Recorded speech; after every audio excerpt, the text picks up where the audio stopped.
Hi everybody, I hope you're doing well. I'm a little bit late tonight because I've been debating for a few minutes whether or not to do live. I did want to do my after hours, but it's been so noisy outside today that I was just wondering whether it would be unpleasant or not. So I decided to do it. If you hear any sounds coming from outside, my apologies. It's nothing that I can do about it. So, hey Joanne, how are you doing? So tonight I wanted to sort of pick up where we left off last week. Last week we were talking about seeking discomfort, and I thought that I would just bounce off that and talk about starting before you're ready tonight. And that comes from the fact that this is pretty much a pep talk for myself. Maybe that's going to be a pep talk for you as well. It's that thing of having like fears and not doing what you're supposed to do. So whether you're not doing it and you're procrastinating instead, not doing it because you have self-doubt. Hey Becky. And so as I was saying, the fear, I think I mentioned that last week, the fear never really goes away. So at the end of the day, we just have to learn to deal with it and jump regardless.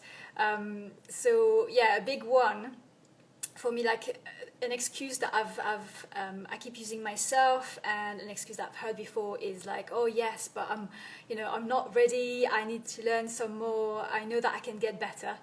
And I completely get that one because that's one of my top favorite ones in terms of like excuses as to why I'm not doing what I should be doing. And it's a valid one, like it's scary to do something when you feel you're not ready, when you feel like you can get so much better. And then there's also the comparison trap. So you just look at what other people are doing and they seem to be doing it so much better than you.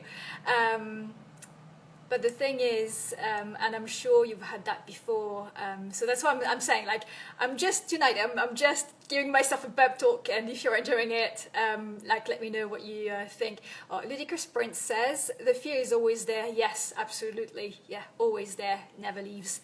Like, even when you become a pro, and, like, I'm not even considering, I am a pro, but I feel like I'm a pro sort of, like, at the beginning / mid journey in my illustration career, and some things that I've heard of the people who've been doing it for a lot longer, who are sort of like there, also saying that the fear is still there. So it's normal apparently, and we have to deal with that. So yeah, as I was saying, comparison, and that's something you've probably heard as well, that you shouldn't compare yourself to others. You should compare yourself to where you were yesterday, to yourself and where you were yesterday, and compare to yourself to and think about where you want to get, where you want to be.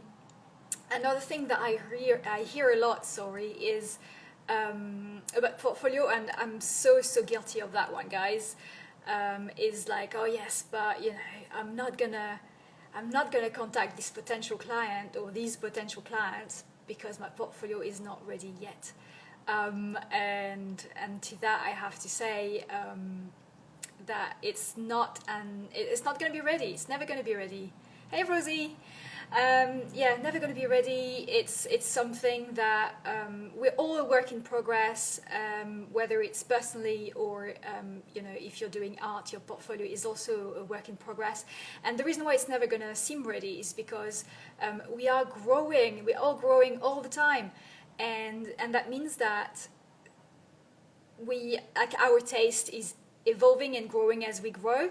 So something that we were super proud of, say, last month, like a few months ago, is going to seem like rubbish later on just because we've grown and our taste and our skills have grown as well.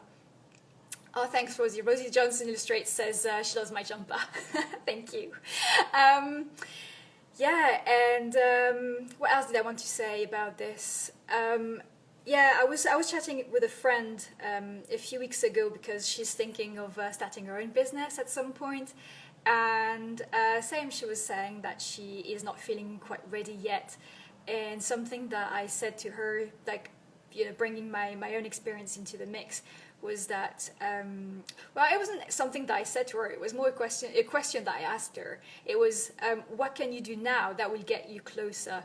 Because I completely get that you might not be ready now, or that might not be ready now, but there's always like little things that we can do to sort of like save time, get things moving a little bit. So whether it's, you know, buying that domain name, starting building your website, writing a few blog posts in advance so that you've got content ready, whether it is, I don't know, in my case, writing an email template, or naming your images correctly. Actually, guys, if you're doing illustration and sending digital files to potential clients and stuff like that, something that always takes me ages is I have my own naming system, but then sometimes I forget to name the stuff properly, and yeah, when you send your work to, say, potential clients, it's always good to have in the file name like your own name, so that they know they can find you again, like they know who sent that to them. So yeah, that's like little things like that. So you don't have to be ready to, like, if you're not ready to send your stuff like right now, right away, it's fine. It's more a question of like doing those little things that are going to help you save time when you are actually ready. And this is a way of starting with being ready as well. So since tonight this is what this chat is all about. What else do I want to talk about to you today? Just checking my notes on the side. I'm sorry about that. Yeah, no, I think that's pretty much it. Rosie Johnson says top tip on the file names. I always forget that. Yeah, me too. Like, and even if I say that because I know that I'm gonna have stuff to send very soon, and it's always a question of like, I've got my email ready for, like, you know, for my potential client, and I click the the attachment button on my emails, and then I realize that my files are like IMG 3993 or stuff like that. It's just like not very professional. So like all those little things that you can do.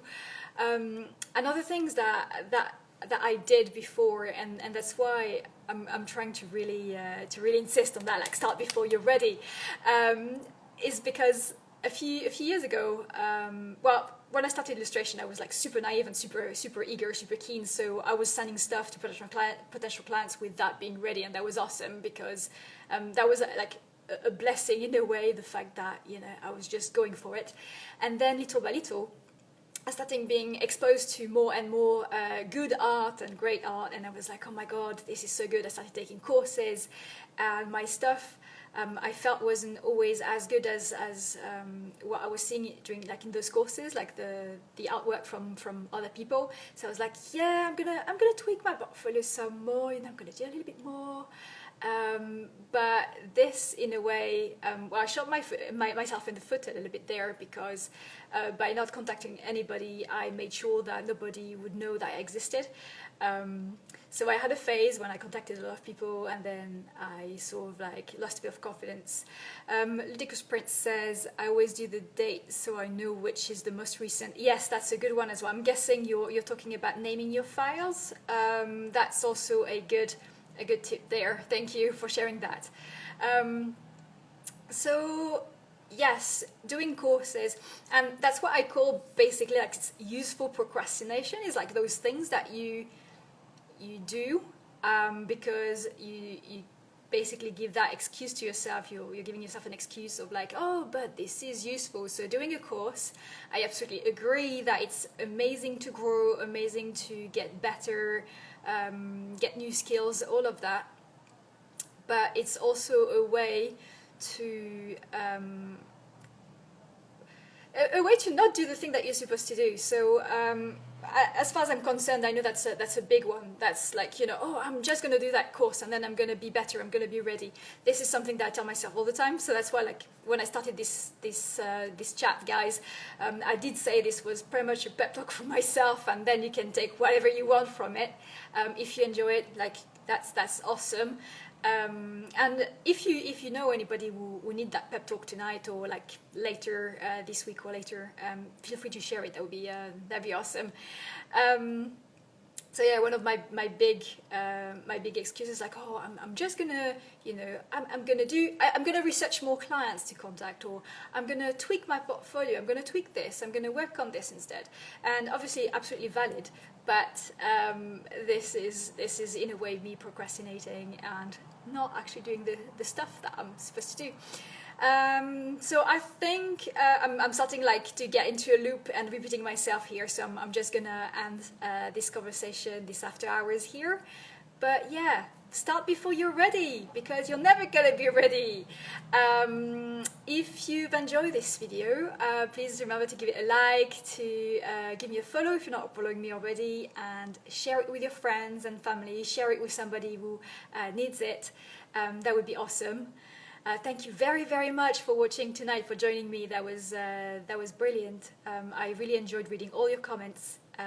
Rosie Johnson Illustrates says, love it. Thank you, Rosie. That's super nice of you to say. I'm very happy. Thank you. Yes, we've got a few more after hours in the next few weeks, because I checked my calendar and we've got at least 3 more before we take a Christmas break. So I will see you next Monday, same time, so 6 p.m. British time, and for another after hour chat. There we go. Have a good night and a good week and a good day wherever you are in the world. No matter what, just like, yay, you can do it. Get started. Bye-bye.